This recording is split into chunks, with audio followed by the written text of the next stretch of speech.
Melihat negara dan kelolaan pemimpinnya itu mudah. Lihat indikasi dasar saja. Pertama adalah pendapatan per kapita penduduknya. Kemudian penyaluran dana pinjaman atau investasi. Naiknya harus di atas 15% dari tahun sebelumnya. Dan terakhir, pendapatan negara dari pajak berbanding dengan anggaran belanja atau keluaran biaya negara itu bagus dibandingkan tahun sebelumnya atau tidak. Itulah raport selama menjabat. Di sisi lain, melihat seorang pemimpin perilakunya juga gampang. Coba dengar apa yang dikatakannya dan bagaimana dia mengatakannya serta melihat apa perbuatannya. Sama nggak? Sebentar lagi kita akan mengkombinasikan dengan fakta dan angka gabungan dari raport pejabat dan perilakunya. Sungguh, melihat pejabat itu bukan berapa banyak award atau medali dari lembaga-lembaga lokal ataupun lembaga dunia yang diperolehnya. Itu semua bisa dibeli dan kebanyakan itu semua bayar. Sungguh, semua lembaga pemberi award adalah lembaga cari cuan. Ada harganya award-award tersebut. Kita kembali ke pelajaran dasar bernegara. Nah, ini yang saya paling senang menjelaskan karena tahu semua kandidat 2024 yang saat ini ada di etalase tidak ada yang terlalu paham akan hal ini. Kebanyakan mereka adalah hanya ingin populer dengan sebanyak-banyaknya nampang di media. Bernegara itu dalam bertindak ada dua aliran besar, yaitu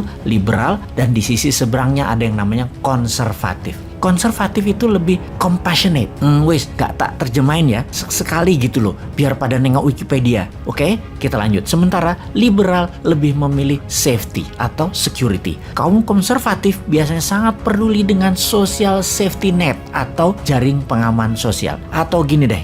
Kita ini kalau dikasih pelajaran, dicontohkan model pelajaran di kampus kayaknya pada pecah semua otaknya. Kita sederhanakan menjelaskan liberal versus konservatif. Gini, kita sederhanakan. Bayangkan ada sebuah bangunan mainan di tangan Anda semacam Lego deh. Konservatif itu floornya, lantainya tebal. Itulah social safety netnya. Social safety netnya tebal. Kalau liberal lebih pro ke swasta, maka floornya tipis. Urusan kesejahteraan karyawan atau keluarga itu urusan swasta. Itu melihat lantai rumah dari sisi pandang liberal dan konservatif. Lalu dari sisi tembok pagar, liberal temboknya rendah terbuka. Kalau konservatif itu tembok pagarnya tinggi. Artinya tembok pagar rendah, asing boleh masuk, globalis masuk, tenaga kerja asing masuk, uang asing masuk, impor bebas. Sementara kalau tembok pagarnya tinggi, semua asing dibatasi. Sangat nasionalis mereka itu. Kemudian dari sisi bangunan, langit-langit atau ceiling, kaum liberal ceilingnya rendah, kaum konservatif ceilingnya tinggi. Gaji kaum buruh di dunia konservatif itu tinggi. Di dunia liberal tergantung kesepakatan kaum pekerja dan kaum pemilik usaha. Sekali lagi, tergantung employee dan employer.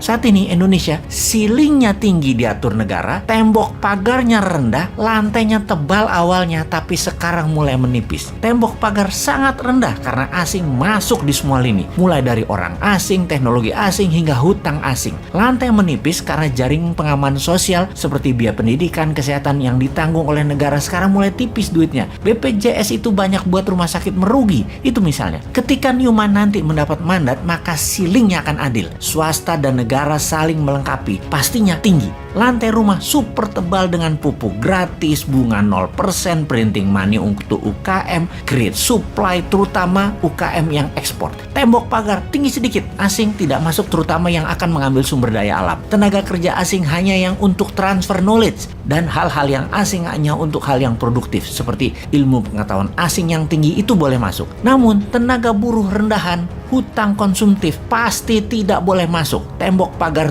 tinggi sedikit, simbol nasionalis yang tinggi. Jadi kembali ke pelajaran liberal konservatif, kita bisa tahu bahwa yang membuat saat ini dikatakan kita tidak berdaulat karena lantainya tipis, tembok pagarnya rendah, ceiling agak tinggi dan tidak terlalu adil.